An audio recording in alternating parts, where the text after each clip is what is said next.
Hi there, and welcome to my talk on the truth about identity. I have 10 minutes, and I'm going to hopefully delve into some of the truths about identity and access management. It's an honor and a privilege to be at the IAM Tech Day 2022.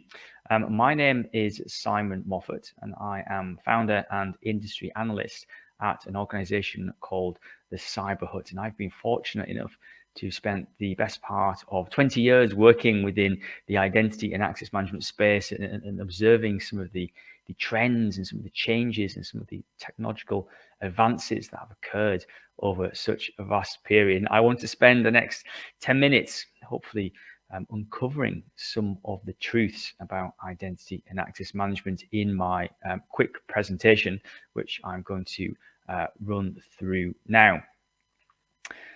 I thought the best way to go on this journey about truth really was to break the discussion into three distinct areas. One, a little bit of where we were in the identity and access management space in the past, what the origins of identity, where we are today, and possibly a little bit of insight into maybe where we are heading as an industry and as identity and access management professionals. But let me start by, I guess, going back in time and really setting the foundation really to where identity and access management came from. And the main focus really was in the B2E space, in the business to employee space, where organizations were very much focused on managing access and identities for employees, staff, and contractors, connecting systems to human resources, authoritative sources, looking at things like single sign-on, looking at rolling out things like multi-factor authentication. But it was very much focused within the confines of the organizational boundary. And as such, it was a very operational set of technologies and set of capabilities. It was very much focused within inside the IT budget of an organization. And because of that, it was often very reactive, reacting to budget change, reacting to use cases of the business, reacting to perhaps requirements coming from outside of the organization.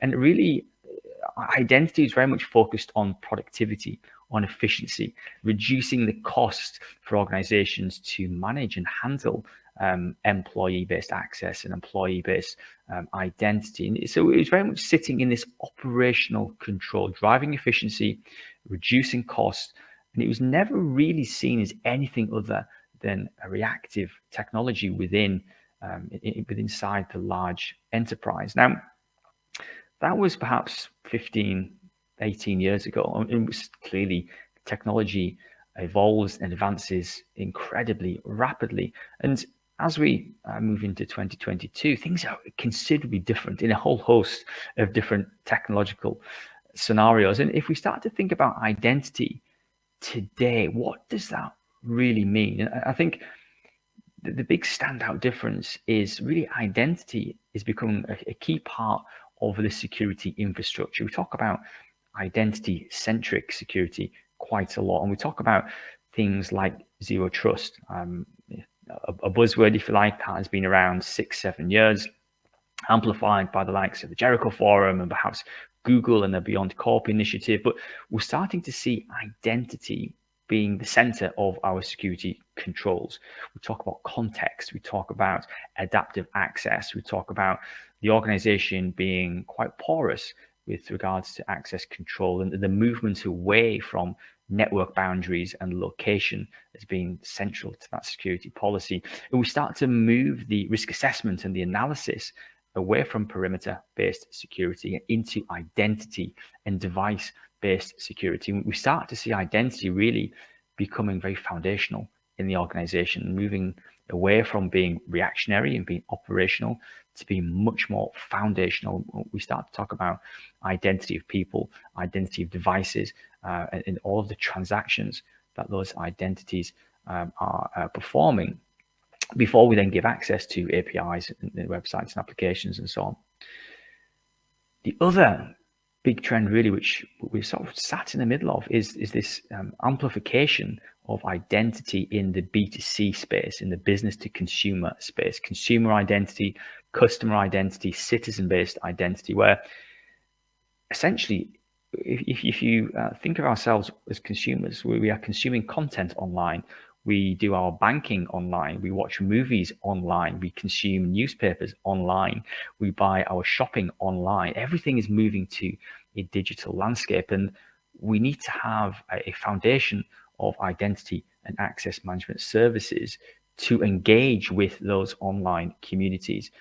The ability to register seamlessly to an e-commerce platform, the ability to securely authenticate via a mobile device in order to complete some mobile banking, or perhaps interact with government services. And the use of identity in that B2C landscape has some very fundamentally different characteristics to identity within the employee space. We're talking the scaling is different. The functional and non-functional requirements are very different. Increased focus on usability, on privacy, on compliance. Things like the GDPR in Europe, CCPA in North America, and lots of other compliance initiatives really driving an aspect for privacy, for example. So we start to see identity being applied into a very much different landscape. And a huge new pillar really emerging is the focus on data security. That data could well be PII related, personal identifiable information. It could very well be related to consumption and financial patterns of data. You introduce things like IoT, Internet of Things, and wearable healthcare data as well. And we're starting to see this pattern of data security, protecting data at source, how data is transferred, how data is shared. And identity really is a huge part of how you can apply controls to data security, instead of in the past perhaps being quite coarse-grained. We're now moving to an era of very fine-grained data control, and identity is a real key part as to how you devise your data security strategies. But where are we heading to? And this of course, any futuristic predictions are always at risk of being very wrong. But I think there are certain meta patterns that we're definitely starting to see. We're starting to see the user demanding more control over their data, control over how that data is used, control over where that information is being shared, who you share your information with. And that is really driving a need for autonomy for the user to make more informed decisions around how information is shared, both with their employers, and also in the consumer space as a buyer of services, or perhaps as a provider of services too. And the other interesting aspect is, due to this increased control and autonomy and relevance of identity, are we really seeing perhaps the role of chief identity officer starting to emerge? We have things like chief digital officers who are very much focused on digital interactions and mobile interactions and so on. Is it really time now to have a chief identity officer, somebody who is responsible for both consumer identity and employee-based identity within that C-level suite of the large-scale organizations? Perhaps time will tell. As we start to look ahead in the identity space, which is always quite difficult to do, predicting technologies and trends, etc. But it's interesting to look at some of the emerging patterns, some of the emerging funding patterns in the venture capitalist world, the emerging startups that are starting to develop, and industry analysts like to do a good job of trying to predict things. But there are some very, very interesting technology segments that are starting to emerge in the identity segments. I won't go through all of these, but we're certainly starting to see this movement towards things like passwordless authentication. The password is dead, long live the password, but really trying to move to a method of authentication which combines security and usability. And I think those two pillars really are starting to move together to deliver authentication experiences which can handle the high scale of the consumer space, as well as the high security of the employee space as well. Things like self-sovereign identity, providing control to the end user and empower the end user to make more decisions. And again, more autonomy in things like authorization. We're seeing vast amounts of data being shared between individuals and service providers, between devices, across devices. Are we going to start to see authorization patterns which are much more autonomous and much more self-contained? I guess only time will tell.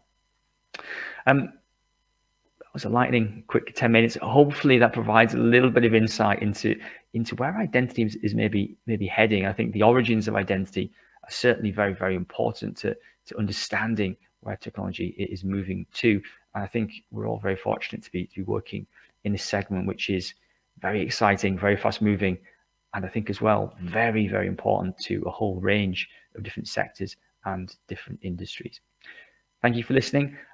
Hope you found that relatively insightful and interesting. And feel free to reach out to me at the Cyber Hub for any conversations and discussions on modern identity management. Thank you.